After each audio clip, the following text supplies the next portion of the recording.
સિંહણના સંતાનો સાથે ઉછરતા શિયાળના બચ્ચાએ હાથી ઉપર તરાપ મારવા તત્પરતા દાખવી. તે વખતે સિંહણ એ શિયાળના બચ્ચાને વારે છે. એ સિંહણ કદાચ સમજતી હશે કે ઘેટાઓની વચ્ચે રહેવાથી સિંહ કદાચ ડરપોક બની શકે, પરંતુ સિંહ સંતાનો વચ્ચે રહેવાથી શિયાળ કદી શક્તિશાળી બની શકે નહીં. જેમ બગડેલી કેરીઓ વચ્ચે રહેવાથી સારી કેરી સમયાંતરે બગડી શકે, પરંતુ સારી કેરીઓ વચ્ચે રહેવાથી બગડેલી કેરી સમયાંતરે સારી થઈ શકતી નથી.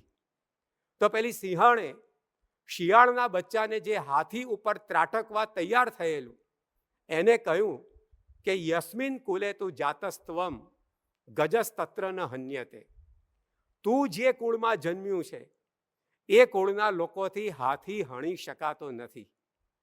બિચારા શિયાળના સંતાન પાસે પોતાની ઓળખનું જ્ઞાન નહોતું, એટલે ખોટા ઉધામાં મચાવતું હતું.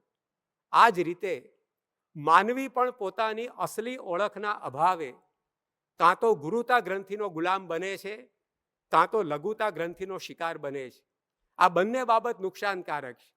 જે ગુરુતા ગ્રંથિ સેવે છે એને પછડાવવાનો વારો આવે છે. જે લઘુતા ગ્રંથિ સેવે છે એને કચડાવવાનો વારો આવે છે. માખી પોતાને ગરુડ માની લે તોય મુશ્કેલી, અને ગરુડ પોતાને માખી માની લે તોય પ્રશ્ન. ગઢડા મધ્યના 12મા વચનામૃતમાં ભગવાન સ્વામિનારાયણે કહ્યું એ પ્રમાણે રાજા પોતાને રાંક માની લે તોય તકલીફ, અને રાંક પોતાને રાજા માની બેસે તોય સમસ્યા. તો માનવીની પણ સમસ્યાઓનું મૂળ એ એની પાસે પોતાની અસલી ઓળખ નથી એ છે.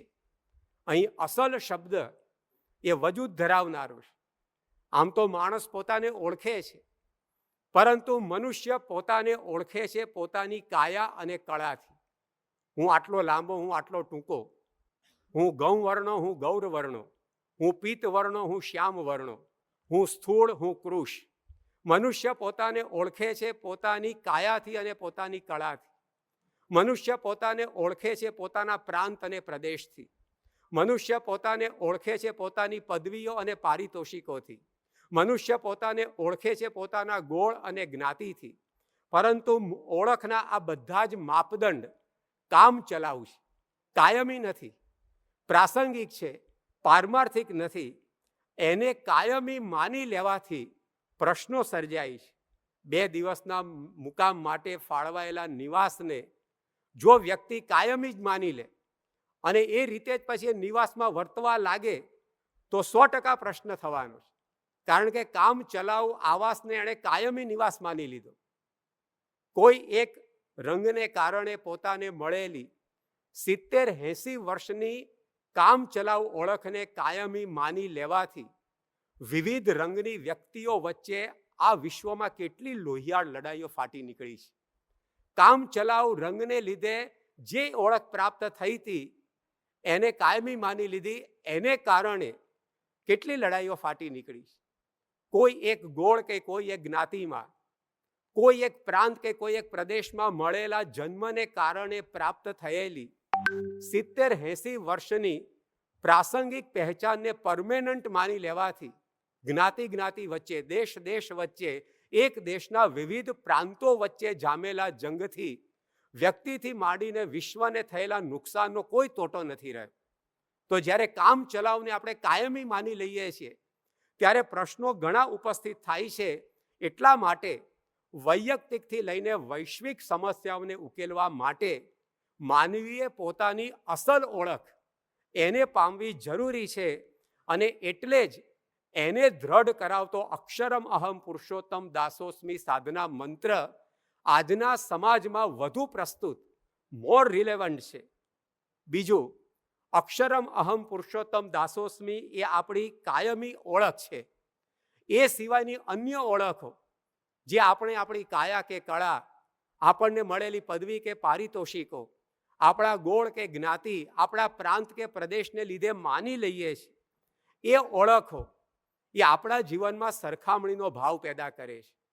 અને સરખામણી માનવ જીવનમાં 2 લાગણીઓ ઊભી કરે છે. એક અધૂરપની અને બીજી ગર્વની. જેને અધૂરપ સાલશે એ અધૂરપને પૂરી કરવા માટે પ્રયત્નશીલ બનશે. જેને ગર્વ અનુભવાય છે, તે જેને લીધે પોતાને ગર્વ અનુભવાય છે એને પોષવા માટેનો પ્રયત્ન કરશે. આ બંને પ્રકારની વૃત્તિ અને પ્રવૃત્તિ, એ ઈર્ષ્યા ક્રોધ, એ વેર ઝેર, એ રાગ દ્વેષ, એ દંભ માન, આ બધાને જન્માવશે. દુર્યોધનને પોતાને અધૂરપ પીડતી હતી કે પાંડવોની પ્રશંસા મારા કરતા વધુ શા માટે. આ ઉણપને પૂરવા માટે એણે દ્યુત સભા, લાક્ષાગૃહ દહન, ચીરહરણ જેવા કંઈક હીન પ્રયાસો આચર્યા. પરંતુ જ્વાળામુખીની ભીષણતા જ્વાળામુખીને જ ભરખી જાય છે. એમ આ બધા પ્રયાસો સ્વયં એને જ વિનાશ કરી ગયા.